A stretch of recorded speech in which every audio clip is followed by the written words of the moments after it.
subscribe to our YouTube channel and press the bell icon to get the latest updates. Hello, I am DK Singh. I am here to discuss what has happened in the Supreme Court today and what it means in terms of a resolution of the political stalemate in Maharashtra. So, what the Supreme Court has done today, it asked the Solicitor General to produce the correspondence between the Governor and the newly sworn in Chief Minister of Maharashtra, Devendra Fadnavis. And tomorrow at 10:30 the court will meet again and give its verdict. We cannot actually predict what the court is going to do, but we had a similar situation in Karnataka just about a year back. If you remember, Karnataka assembly elections also had produced a hung verdict, hung assembly. There the BJP had 104 MLAs and it needed 112. JDS and the Congress had also a stake claim. They had the numbers, but Karnataka Governor Vajubhai Bala invited B.S. Yediyurappa of the BJP to form the government.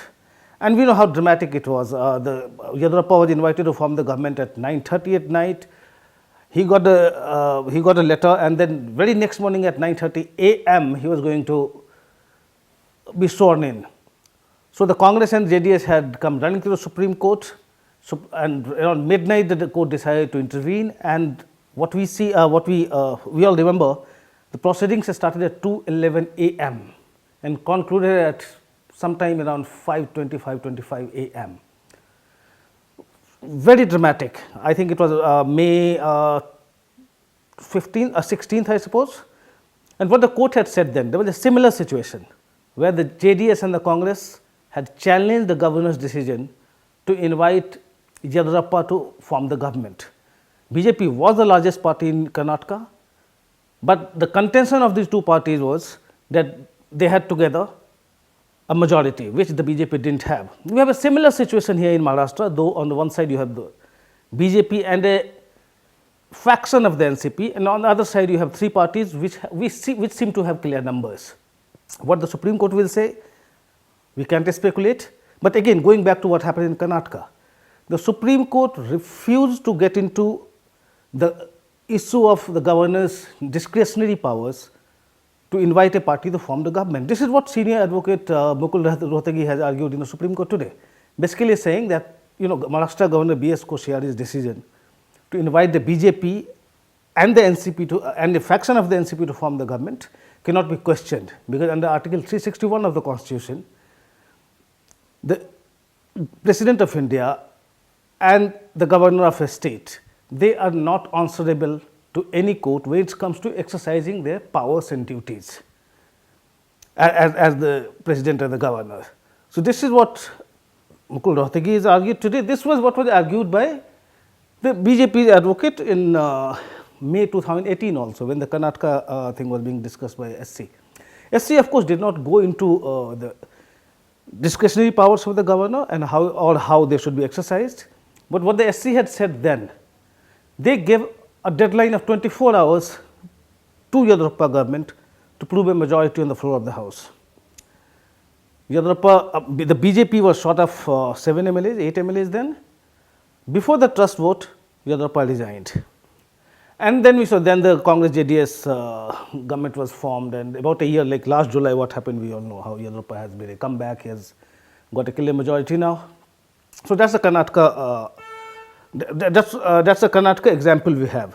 We have a similar situation in Maharashtra, but of course, as I said, we don't know what the court will say. But if the court were to give 24 hours or 48 hours or shorten the time for the BJP and Ajit Pawar faction of the NCP to prove a majority in the assembly, it will really make the ruling coalition today in Maharashtra jittery, because they don't seem to have the numbers. Yesterday, as Abhishek Singhvi, the counsel from the opposition side, as he was arguing in the Supreme Court today, he said yesterday NCP legislature party met. 41 MLAs appended their signatures, removing Ajit Pawar as a legislature party leader. Now, why it was important? Why Ajit Pawar had to be removed? Because if Ajit Pawar were to remain the NCP legislature party leader, at the time of the floor test, if he were to issue a whip asking MLAs to vote for Fadnavis government, those MLAs would have to vote. They would be compelled to vote, otherwise they would be facing disqualification. They can't disobey the party whip, especially when if the NCP legislative party leader is issuing that. And that was the reason Sharad Pawar, the first move he made after Ajit Pawar's rebellion in the morning, was to convene a meeting of all the NCP MLAs and removes Ajit Pawar as the NCP legislative party leader. Now that would really put the fear of God in the NCP MLAs who might have been tempted by the idea of kind of switching sides, or who might have been tempted by whatever offers were being made by the BJP, but they would all be thinking twice now, because as they have seen, there were many defectors in Maharashtra elections this time. Most of them were defeated. They can see in Karnataka in July when the Yediyurappa came to power, there were 17 disqualified MLAs. Most of them are going to face the electorate now in December 5 elections. They don't know what will happen to them. So these MLAs of the NCP won't take any chances unless they are sure that they are not going to be disqualified.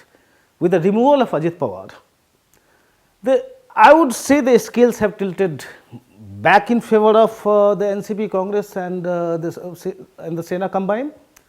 We will see as things are unfolding. Today we saw Sharad Pawar, Supriya Sule, everybody going to Hotel Renaissance, in that luxury hotel in Mumbai where all the NCP MLAs have been kept. Not all of them, we are told there are 50 plus of them, there are 3-4 who haven't still come back, but NCP leadership is still trying to bring them back or move them away from the Ajit Pawar fold. We will see what happens, but just to point out, if you can recall, that Renaissance Hotel is quite a venue. In July when your Congress and Congress and JDS MLAs from Karnataka, they had defected. It was the same hotel where they were lodged in. It was the same hotel in front of which you saw DK Shivkumar basically camping because he was not being allowed to get in. Well, many interesting developments happening. We will see how it unfolds. But as it is, as I explained, if Sharad Pawar is able to keep the NCP flock together, and so far it seems he has to a great extent. If out of 54 MLAs, 51 are there in Renaissance Hotel with Sharad Pawar, just 3 are not there, doesn't really matter, because then the NCP, Congress and the Sena can have a very comfortable majority in the assembly. Well, now we will have to wait for the Supreme Court to deliver its verdict tomorrow. At 10:30 the hearing starts, and if the court were to ask for an immediate floor test, or if the court were to give say 24 hours or 48 hours to prove the new government, 48 hours to the new government to prove its majority, we will have some resolution coming very soon, probably long before the next weekend.